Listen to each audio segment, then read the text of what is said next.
Good morning student. आज हम लोग फिजिक्स में समांतर चतुर्भुज विधि का अध्ययन करेंगे, जिसमें बताया जाएगा किस तरीके से हम दो सदिशों को जोड़कर उनका परिणामी ज्ञात कर सकते हैं। इसकी पिछली क्लास में हमने बताया था कि त्रिभुज विधि से कैसे जोड़ते हैं, ठीक है। तो आज हम लोग समांतर चतुर्भुज विधि द्वारा दो सदिशों को जोड़कर उनका परिणामी ज्ञात करेंगे। तो समांतर चतुर्भुज विधि में क्या होता है नियम कि यदि दो सदिश मान लेते हैं ए वेक्टर और बी वेक्टर, यदि दो सदिश ए वेक्टर व बी वेक्टर परिमाण तथा दिशा में समांतर चतुर्भुज की दो आसन्न भुजाओं से प्रदर्शित हो। मान लेते हैं कि समांतर चतुर्भुज इस तरीके से हो, कैसे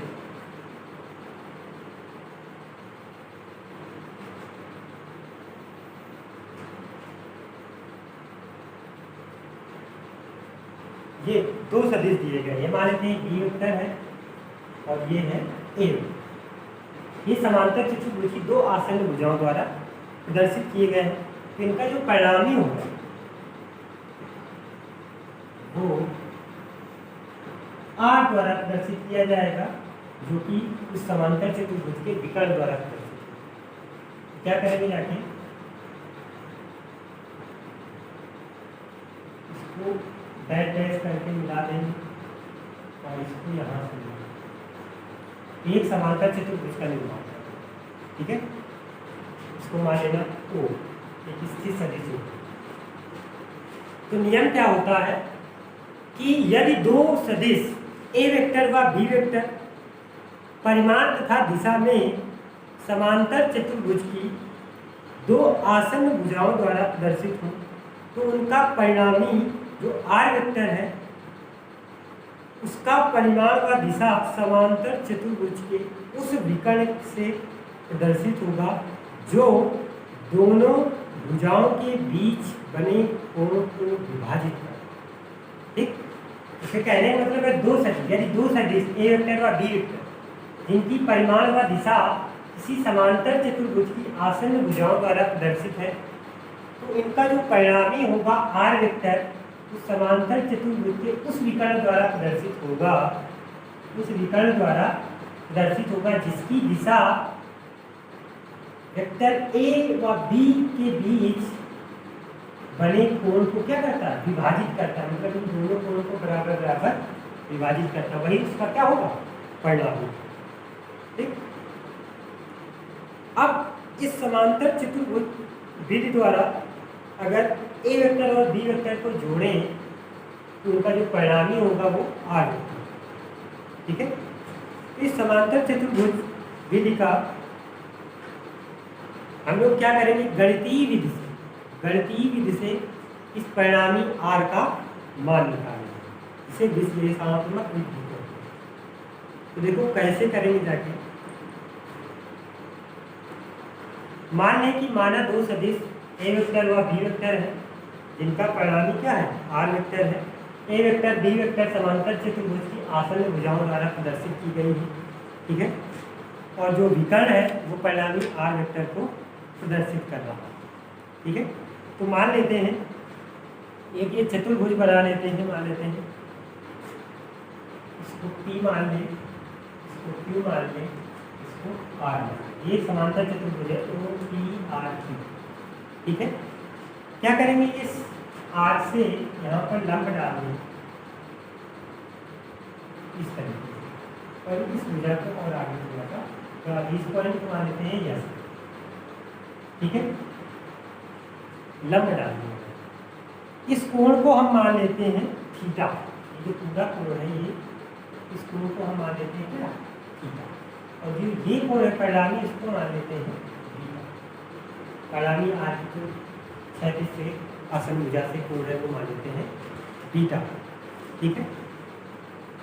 तो जितना कोण ये थीटा हो उतना ही कोण ये भी होगा, ठीक है। होगा कि नहीं, क्योंकि दो समांतर रेखाओं को जब क्रिया रेखा काटती है उनके जो संगत कोण होते हैं वो क्या होते हैं, बराबर। तो कैसे निकालेंगे जाके देखो, हमें परिणामी आर का मान निकालना है। तो परिणामी आर का मान कैसे निकालें? मान लें कि माना कि ओ आर तथा ओ एस के बीच का जो कोण है वो मान लेते हैं क्या, बीटा। ठीक है, ओ आर तथा ओ एस के बीच का जो कोण है वो मान लेते हैं क्या, बीटा है। ओपी को हमने आगे बढ़ाया ओ एस तक और उससे एक लंब डाल दिया हमने क्या, आर एस, ये लंब डाल दिया। मान लेंगे सदिश ए वेक्टर और बी वेक्टर का जो परिणामी है आर वेक्टर, इनके जो परिणाम है कौन सा, ए बी व आर। परिमाण जब बताएंगे तो उसका वेक्टर हटा देंगे, मॉड निकाल देंगे तो उसका क्या हो जाएगा, परिमाण। तो सबसे पहले त्रिभुज देखेंगे जाके कि समकोण त्रिभुज ओ आर एस, देखेंगे समकोण त्रिभुज, समकोण त्रिभुज ओ आर एस में पाइथागोरस में लगाएंगे, क्या आ जाएगा, ओ आर का स्क्वायर बराबर ओ एस का स्क्वायर प्लस आर एस का स्क्वायर। ठीक है, ओ आर हमारा आर वेक्टर है जिसका परिमाण हमने आर माना है, तो हो जाएगा आर स्क्वायर बराबर ओ एस को हम लिख देंगे क्या, O P plus P S, इसको लिख देना O P plus P S का स्क्वायर प्लस आर एस का स्क्वायर। ठीक है, इसको इक्वेशन नंबर फर्स्ट। ठीक है, आप देखो आप कौन सा त्रिभुज लेंगे, इसके बाद त्रिभुज लेंगे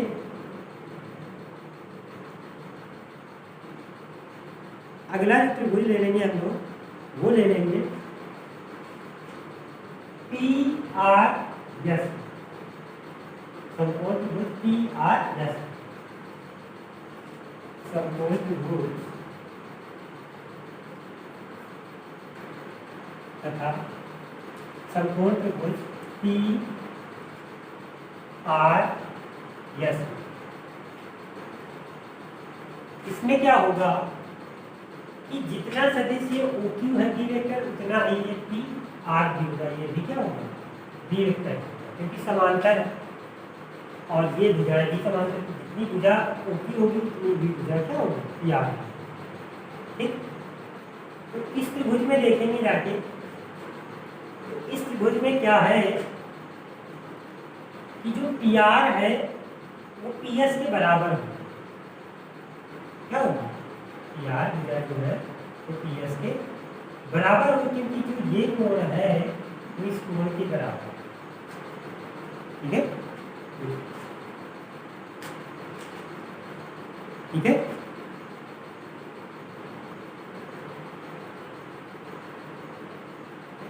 या ऐसा कहते हैं कि हम किस तरीके से लिख सकते हैं, ऐसा रखा है, क्या करें, त्रिभुज ये दिया गया है त्रिभुज पी आर एस, तो हमने यहाँ पे निकाला है आर स्क्वायर बराबर O P plus P S का होल स्क्वायर बराबर R S plus R S square. तो O P plus P S, O P तो हमें पता है ए वेक्टर, लेकिन पी एस जो है वो नहीं पता है क्या, नहीं पता। इस पी एस को निकालने के लिए क्या करें कि इस त्रिभुज में इसमें और इस भुजा में संबंध है, ये होगा आधार, होगा क्या, इस कोण के लिए क्या होगा, ये आधार होगा और ये कर्ण, तो आधार और कर्ण में संबंध होता है। तो आधार और कर्ण में संबंध होता है वो कॉस का होता है, कॉस थीटा बराबर आ जाएगा आधार बटे कर्ण मतलब पी एस बटे पी आर। ठीक, देयर इंप्लाइज यहाँ से पी एस का मान अगर निकाले तो आ जाएगा पी आर कॉस। ठीक है, और पी आर का मान हमें दिया गया है क्या है, बी वेक्टर दिया जाएगा बी कॉस, उसका परिमाण है। ठीक है, तो पी एस की स्थान पे ये रख देंगे। बात नहीं आर एस की, तो आर एस की स्थान पे क्या रखेंगे जाके, तो आर एस भी निकालना है, जब अगर हमें आर एस निकालना है ये पता है, तो अब लंब और कर्ण में संबंध निकालो। इसी प्रकार इसी प्रकार क्या करेंगे, अब लंब और कर्ण में होता है संबंध साइन का, वो लगा देंगे साइन थीटा बराबर, तो लंब बटे कर्ण, तो लंब कितना है आर एस बटे कर्ण क्या है पी आर। तो देयर इम्प्लाई यहाँ से आर एस बराबर अगर निकालें तो आ जाएगा पी आर साइन। ठीक, तो पी आर का मान हमें दिया गया बी वेक्टर है, दिया जाएगा बी साइन। ठीक, तो हमने आर एस और पी एस के मान निकालिए जो कि समीकरण फर्स्ट में रख देंगे जाके। देखेंगे यथा समीकरण फर्स्ट से, समीकरण फर्स्ट, तो समीकरण फर्स्ट है आर स्क्वायर बराबर ओपी प्लस पी एस का होल स्क्वायर। ओपी का मान हमारा कितना है ए वेक्टर का परिमाण होगा ए प्लस पी एस का मान हमने निकाला है कितना बी कॉस थीटा का होल स्क्वायर हो जाएगा प्लस आर एस स्क्वायर, तो आर एस का मान है बी साइन थीटा, तो बी साइन थीटा का क्या कर देंगे स्क्वायर कर देंगे। ठीक है, यह आ जाएगा आर स्क्वायर बराबर होल स्क्वायर तोड़ेंगे तो A square plus B square cos square theta plus 2ab cos theta plus इसका स्क्वायर करेंगे तो आएगा बी स्क्वायर साइन स्क्वायर। ठीक है, अब क्या करेंगे B square cos square theta और B square sine square theta में बी स्क्वायर कॉमन कर लेंगे तो आ जाएगा आर स्क्वायर बराबर A square plus B square common कर लेंगे तो आ जाएगा कॉस स्क्वायर थीटा और प्लस साइन स्क्वायर थीटा और प्लस आ जाएगा 2ab cos। ठीक, तो cos square theta plus sine square theta का मान जो है वो 1 आ जाएगा, इसलिए आ जाएगा आर स्क्वायर बराबर A square plus B square plus 2ab cos। ठीक, ये आ जाएगा ए वेक्टर और बी वेक्टर पर परिणामी वेक्टर आर स्क्वायर बराबर A square plus B square plus 2ab cos। या इसको हम ऐसे भी लिख दें आर बराबर under root A square plus B square plus 2ab cos। ठीक, जहाँ ए बी आर क्या है क्रमशः A vector B vector R vector के परिमाण। इस तरीके से समांतर चतुर्भुज द्वारा हम किसी इन्हीं दो वेक्टरों ए व बी वेक्टर का परिणामी आर वेक्टर निकाल सकते हैं। अगर हम परिणामी की दिशा भी निकालना चाहें, परिणामी आर की दिशा, परिणामी आर की दिशा निकालना चाहें, ठीक, तो परिणामी आर जो है वो ए वेक्टर के साथ बीटा कोण पर है। किस कोण पर है बीटा कोण पर है। दिशा निकालना है तो लगाएंगे tan बीटा बराबर, अब tan बीटा बराबर क्या होता है लंब बटे आधार, तो लंब हो जाएगा हमारा बी साइन, ये बात है आर एस। ठीक है, बी साइन थीटा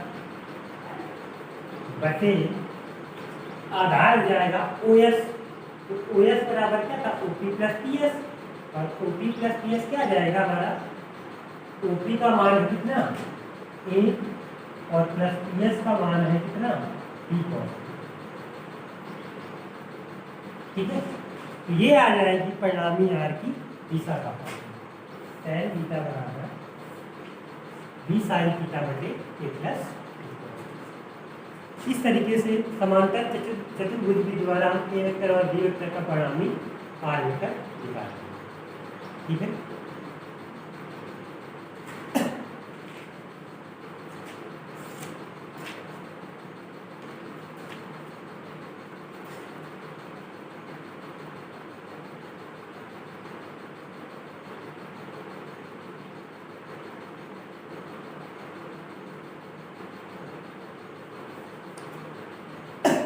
इसके बाद क्या पढ़ेंगे कि दो सदिशों का गुणा किस प्रकार से होता है।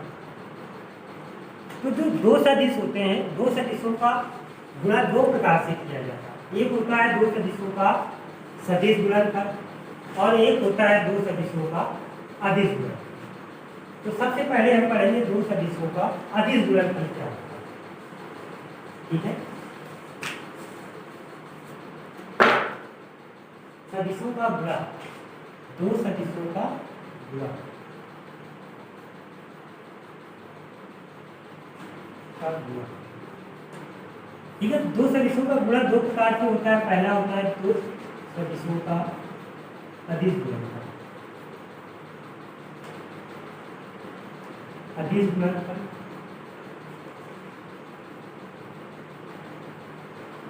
और एक होता है दो सदिशों का सदिश गुणनफल। दो सदिशों का सदिश गुणनफल। सदिश गुणनफल ठीक। तो सबसे पहले हम लोग पढ़ेंगे दो सदिशों का अदिश गुणनफल। ठीक, दो सदिशों का अदिश गुणनफल क्या है। ठीक है, तो देखो दो सदिशों का अदिश गुणनफल कैसे होता है कि दो सदिशों का अदिश गुणनफल एक अदिश राशि है। ठीक है, दो सदिशों का जो अदिश गुणनफल है वो एक अदिश राशि होती है जिसका मान उन सदिशों के परिमाणों तथा उनके बीच बने कोण की कोज्या के गुणनफल के बराबर है। ठीक है, दो सदिश है ए वेक्टर और बी वेक्टर, उनका जो अदिश गुणनफल होगा उन दोनों सदिशों के परिमाणों तथा उनके बीच बने कोण की कोज्या के गुणनफल के बराबर है। यानी कि ना कि दो सदिशों का अदिश गुणनफल दोनों सदिशों के परिमाणों तथा उनके बीच के कोण की कोज्या के गुणनफल के बराबर है। अगर हम मान लें कि माना दो वेक्टर ए वेक्टर और बी वेक्टर है, एक ए वेक्टर है और एक बी वेक्टर। ठीक, इनके बीच का कोण मान लेते क्या है, थीटा है। तो इनका जो अदिश गुणनफल होगा ए वेक्टर डॉट बी वेक्टर वो होगा दोनों के परिमाणों के गुणनफल ए डॉट बी तथा बीच के कोण की कोज्या के गुणनफल के बराबर है। दो सदिशों का अदिश। ठीक है, कि दो सदिशों का अदिश गुणनफल दोनों सदिशों के परिमाणों तथा उनके बीच के कोण की कोज्या के गुणनफल के बराबर है। मतलब ए डॉट बी बराबर ए बी कॉस। ठीक है, एक चीज और ध्यान रखना, अदिश गुणनफल को डॉट गुणनफल भी कहते हैं। इसे क्या कहते हैं, डॉट गुणनफल। डॉट गुणनफल कहते हैं या इसको स्केलर गुणनफल भी कहते हैं, स्केलर गुणनफल। ठीक है, ये होता है दो सदिशों का अदिश गुणनफल। अब इसकी स्थितियां होती हैं, कंडीशन होती है कि जो अदिश गुणनफल होता है उसका मान धनात्मक, शून्य या ऋणात्मक भी हो सकता है। धनात्मक भी हो सकता है, ऋणात्मक भी हो सकता है और शून्य भी हो सकता है। तो पहली स्थिति क्या होता है कि इनका जो अदिश गुणनफल होता है धनात्मक, ऋणात्मक और शून्य भी हो सकता है। कैसे हो जाएगा, फार्मूला होता है ए डॉट डी बराबर ए बी कॉस थीटा। ठीक है, अगर थीटा बराबर जीरो रख, थीटा बराबर जीरो तो का जीरो, तो ए डॉट डी बराबर क्या आ जाएगा, ए बी आ जाएगा, उनके परिमाणों के गुणनफल के बराबर। अगर थीटा बराबर 90 रख दिया जाए तो cos 90 की वजह से ए डॉट डी बराबर क्या आ जाएगा, जीरो। तो क्या हो जाएगा, ए डॉट बी बराबर आ जाएगा जीरो। ठीक है, अगर जीरो रखते हैं तो ए डॉट बी बराबर ए बी आता है, अगर 90 रखते हैं तो ए डॉट बी बराबर जीरो आता है। अगर थीटा बराबर 180 रख दें तो ए डॉट बी बराबर क्या आ जाएगा, cos 180, cos 90 प्लस 90 माइनस का sin 90 और sin 90 मान 1 मतलब माइनस का ए बी आ जाएगा। ठीक, तो पहला रूल ये होता है कि जो अदिश गुणनफल है वो धनात्मक, ऋणात्मक और शून्य हो सकता है। ठीक है, तो ये पहला पॉइंट होता है। एक नियम होता है कि जो अदिश गुणनफल होता है वो क्रम विनिमय नियम का पालन करता है। दूसरा नियम क्या होता है, क्रम विनिमय नियम।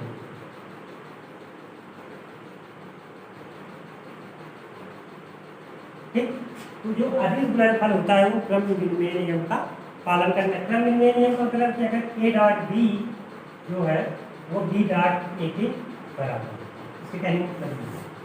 ठीक है, जो अदिश गुणनफल है ए और बी का वो ए डॉट बी वो बी डॉट ए के बराबर है, क्रम विनिमय नियम का पालन करता है। ठीक है, इसके बाद क्या होता है,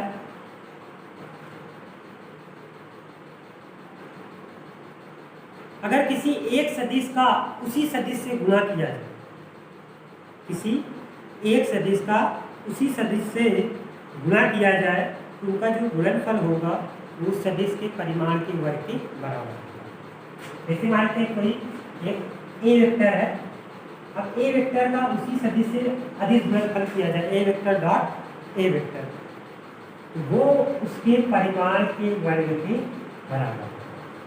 ठीक है, क्योंकि ए डॉट ए करेंगे तो ए कॉस थीटा है, अब थीटा बराबर क्या होगा, समांतर होंगे तो 0, तो ए स्क्वायर।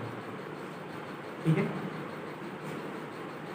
लंबकोणीय में ध्यान रखना, लंबकोणीय सदिशों में क्या होता है कि जो आई कैप डॉट आई कैप होगा वो बराबर होगा जे कैप डॉट जे कैप के बराबर के कैप डॉट के कैप के 2 1 के बराबर है। अदिश गुणनफल में I dot I J dot J के डॉट के बराबर क्या होता है 1। ठीक है, और अगर अलग अलग है आई डॉट जे बराबर जे डॉट के बराबर के डॉट आई है, इसका मान क्या होगा 0। ये चीज ध्यान रखना।